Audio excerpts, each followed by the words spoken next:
السلام علیکم، میں ہوں احمد ریاض بلوچ اور آپ دیکھ رہے ہیں وائس آف پاکستان۔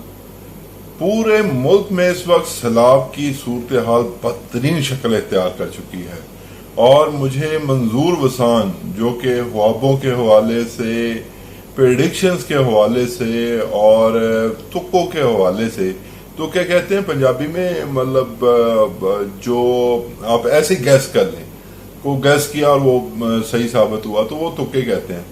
تو تکوں کے حوالے سے وہ مشہور ہیں، اور سندھ کے یہ منظور وسان صاحب ہمیشہ جو بھی پریڈکشن کرتے تھے وہ زیادہ تر پوری ہوتی تھی۔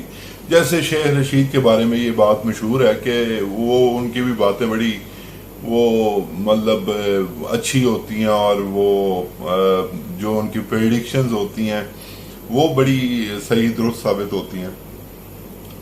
تو منظور وسان صاحب نے یہ بات کی تھی آج سے تقریباً کافی سال پہلے کہ سندھ میں اس وقت حالات خراب تھے، اور جو وفاق ہے وہ ان کی مدد نہیں کر رہا تھا۔ تو منظور وسان صاحب نے یہ کہا کہ سندھ حکومت حالت جنگ میں ہے اور وفاقی حکومت حالت بھنگ میں ہے۔ بھنگ سمجھتے ہیں نا، مطلب نشے کی چیز۔ تو بیسیکلی اب یہی ساری صورتحال دوبارہ ہوتی ہے، اور یہ آپ دیکھیں کہ ہمارے خون کس قدر سفید ہو چکے، ہم اپنے پیورٹیز کس طرح سے طے کرتے ہیں کہ پورے پاکستان میں اس وقت جو صورتحال ہے وہ سب کے سامنے ہے۔ میڈیا پہ، مین اسٹریم میڈیا پہ، سوشل میڈیا پہ بہت ساری داستانیں اور مطلب اتنی دکھ بھری کہانیاں سنائی جا رہی ہیں کہ جس کا کوئی اندازہ نہیں ہے، اور ہزار خون لوگ، یعنی کہ تقریباً جو ابھی تک پی ڈی ایم اے کی طرف سے رپورٹ ہے اس کے مطابق 980 کے قریب لوگ ان واقعات میں، سیلاب کے واقعات میں اللہ کو پیارے ہو چکے ہیں۔ اب آپ یہ دیکھیں کہ جب یہ ساری صورتحال چل رہی ہے تو ہم اس کے مطلب برعکس کہ ہم بجائے اس کے کہ بھی ہم ان لوگوں کے بارے میں سوچیں جو اپنے گھر، بچے، مال مویشی اپنے کھو بیٹھے ہیں، ہم ان لوگوں کے بارے میں سوچیں۔ ہم اپنی پھر بھی سیاست کو پیورٹی پہ رکھ رہے ہیں، اور معذرت کے ساتھ اعلیٰ عدلیہ بھی ان معاملات کو ڈیلے کر سکتی تھی اور ان معاملات کو تھوڑا آگے لے کے جا سکتی تھی۔ میں کسی بھی ان کے فیصلے پہ اثر انداز نہیں ہونے چاہتا، اور نہ ہی میں ہو سکتا ہوں، لیکن مسئلہ یہ ہے کہ اس وقت بنیادی طور پہ پورے پاکستان کی ریکوائرمنٹ اور پیورٹی یہ ہونی چاہیے کہ ان سیلاب زدگان کی مدد کیسے کی جائے۔ یہ کیسز بعد میں بھی چل سکتے ہیں، یہ کیسز میں سزائیں بھی بعد میں ہو سکتی ہیں، عمران خان کو بھی سزا بعد میں ہو سکتی ہے، شہباز شریف جس پہ بھی فرد جرم بعد میں عائد ہو سکتی ہے، زرداری، کوئی بھی۔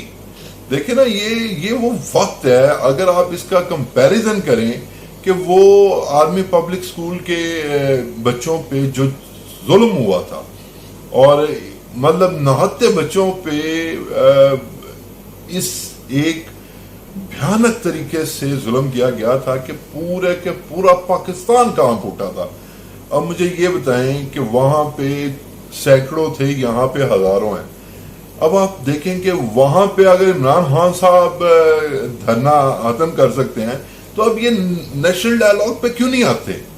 یہ وقت کی ضرورت ہے کہ نیشنل ڈائیلاگز پہ آیا جائے، کیسے فنڈ ریزنگ کرنی ہے، کیسے انفراسٹرکچر بہتر کرنا ہے۔ 6 آپ کے ڈیم ابھی تک ٹوٹ چکے ہیں، وہ کیسے ٹھیک کرنے ہیں۔ اب اس کے برعکس آج اطہر من اللہ کی سربراہی میں 5 رکنی ہائی کورٹ بینچ، اسلام آباد ہائی کورٹ کا بینچ جو ہے وہ اطہر من اللہ کی سربراہی میں تشکیل دے دیا گیا ہے، جو کہ آنے والے ہفتے میں کیس کی سنوائی کرے گا۔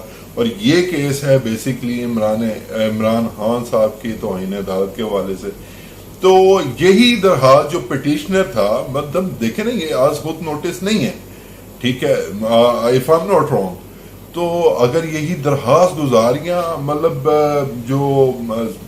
جو اس میں ملزم پارٹی ہے وہ جا کے کہہ ساری اس ٹائم پہ حالات نہیں ٹھیک، آپ اس کیس کو بعد میں سن لیں، تو اس میں کیا برائی ہے؟ عدالتوں نے پہلے بھی گڈ جسچر دکھایا تو اب بھی دکھا دیں گی. لیکن مسئلہ یہ ہے کہ ان سیاستدانوں نے آپس میں نفرتوں کی اتنی زیادہ مطلب وہ لائنز ڈرا کر دی ہیں کہ اب جو ہے وہ مزید آگے چلنا جو ہے مشکل نظر آ رہا ہے. تو چونکہ اس وقت دیکھیں کل رات کو مفتاح اسماعیل صاحب پریس کانفرنس کر رہے تھے, انہوں نے بتایا جناب کے وزیر خزانہ جو کے پی کے ہیں انہوں نے مجھے خط لکھا جی کہ یہ اس میں یہ معاملات ہیں, اور وہ خط چونکہ سوشل میڈیا پہ آ گیا تو آئی ایم ایف کو بھی مل گیا ہوگا, تو پاکستان کو ہم سری لنکا تو نہیں بنانا چاہتے. بالکل ٹھیک بات ہے.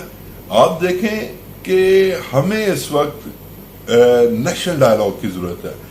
مجھے یاد ہے بڑی اچھی طرح, میں اتنا اس وقت عمر میں تو بڑا نہیں تھا, لیکن جب ارتھ کویک آیا تھا آئی گیس 2005 میں 8 اکتوبر والا, وہ جب آیا تھا پورے کا پورا پاکستان یکجان ہو کے ان لوگوں کی مدد کے لیے نکلا تھا. اب آپ دیکھیں کہ اب ہمارے ملک میں چاہے مہنگائی ہے, چاہے حالات وہ نہیں ہے, لیکن یار کیا ہم لوگ 150 200 بھی نہیں دے سکتے, 1500 بھی نہیں دے سکتے؟ وہ دیں, کم از کم ہم اپنے بھائیوں کی سپورٹ کے لیے خود جائیں. جیسے اس وقت مطلب مجھے یاد ہے کہ اس وقت وہاں پہ کشمیر میں باغ کے علاقے میں جس طرح سے تباہی مچی تھی, روڈ انفراسٹرکچر تب بھی نہیں تھا. وہاں پہ ایک حدود قائم کر دی گئی تھی جس سے آگے سامان جو ہے وہ منتقل کسی طریقے سے کیا جاتا تھا. اب کیا ہم لوگوں کو کیا اب وہ ہمارے زمین نہیں رہی ہیں, ہمارا خون سفید ہو گیا. میں یہ سارے معاملات دیکھ کے حیران ہوں, پریشان ہوں کہ کوہستان میں 5 لوگ جو ہے وہ امداد کے منتظر رہے, جو ہے مینجمنٹ کو پتہ چل گیا, سب کو پتہ چل گیا.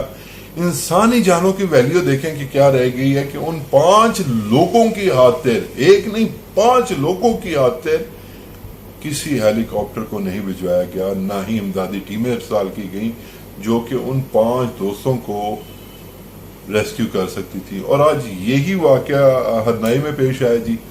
ایک شخص جو مطلب سیلاب میں پھنس گیا تھا, اس کو ڈرون کے ذریعے خوراک تک پہنچائی گئی, لیکن اس سے بھی بازیاب جان بر نہ کروا سکے ادارے, اور نہ ہی یہ جو نیشنل ڈیزاسٹر مینجمنٹ اتھارٹی ہے, یہ پورے کئی سال ان نے کوئی کام نہیں ہوتا. جب کوئی آفت کی گھڑی آتی ہے, انہیں ان کے لیے بجائے اس کے کہ تیار ہیں, یہ پھر جا کے سوچتے ہیں کہ کرنا کیا ہے.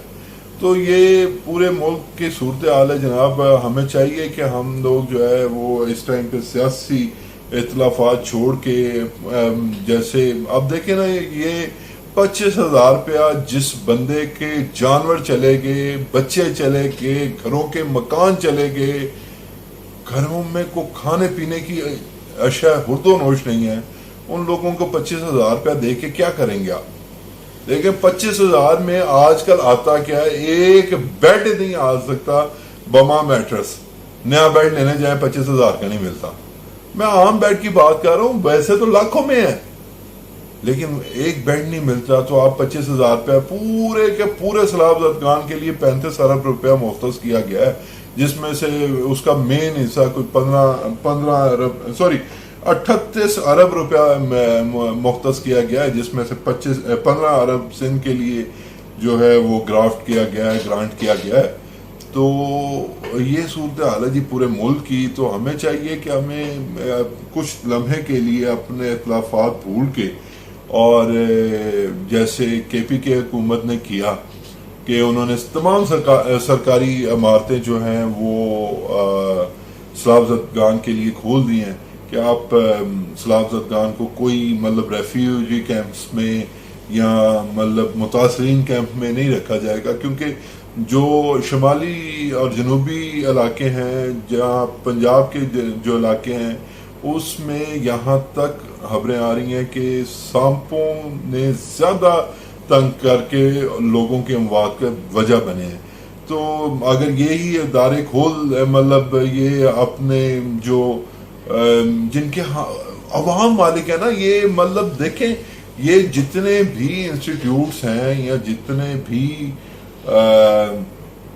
صوبے ہیں ان کے جو بھی گورنمنٹ کے اسکولز ہیں کالجز ہیں انہیں empty کروا کے ہنگامی صورتحال ہے اس سے افضل زیادہ قرار دے دیا گیا ہے. اب اس سے آگے کیا ہے؟ تو وہ حل ہی کروا کے بجائے اس کے کہ بھی انہیں ادھر رکھیں ان کو بیار و مددگار چھوڑنا کسی بھی ضرورت مطلب اس میں ابھی تک کے بھی کہ حکومت نے یہ انیشیٹو لیا جو کہ قابل تعریف ہے. یہی انیشیٹو پنجاب کو سندھ کو بلوچستان کو بھی لینا چاہیے اور لوگوں کو مزید پریشانی میں مبتلا نہیں کرنا چاہیے. ہم آخر میں دعا گو ہیں جی اللہ تعالیٰ ان کا حامی و ناصر ہو. ہم آپ جو بھی کچھ کر سکیں بالکل کرنا چاہیے اور آگے بڑھنا چاہیے. یہ پوری قوم کے لیے ایک مسئلہ ہے. یہ مطلب مسلمان ہو یا کرسچن ہو یا ہندو ہو یہ پاکستان سب کا ہے نہ صرف یہ مسلمانوں کا ہے بلکہ اقلیتوں کا بھی ہے. وہ بھی آگے آئیں گے انشاءاللہ اور وہ بھی کرتے رہیں اور کریں گے. وہ نبی کریم صلی اللہ علیہ وآلہ وسلم کی ایک حدیث میں آپ کے سامنے آخر میں رکھنا چاہتا ہوں کہ مسلمان ایک جسم کی مانند ہے. اگر جسم یہ مفہوم ہے حدیث کا اللہ تعالیٰ مجھے غلطی گستاخی سے معافی عطا فرمائے کہ مسلمان ایک جسم کی مانند ہے. اگر جسم کے کسی ایک حصے میں تکلیف ہوتی ہے تو پورا جسم لرز اٹھتا ہے. تو یہی ہمارا بھی حال ہونا چاہیے. ہمارے خون سفید نہیں ہونے چاہیے ضمیر مرے ہوئے نہیں ہونے چاہیے. ہم ان لوگوں کو بہنوں کی بھائیوں کی بچوں کی ضرور مدد کے لیے نکلنا چاہیے. اللہ تعالیٰ آپ کا میرا حامی و ناصر رہے اور اللہ تعالیٰ ان صلاح زدگان کی بھرپور مدد فرمائے.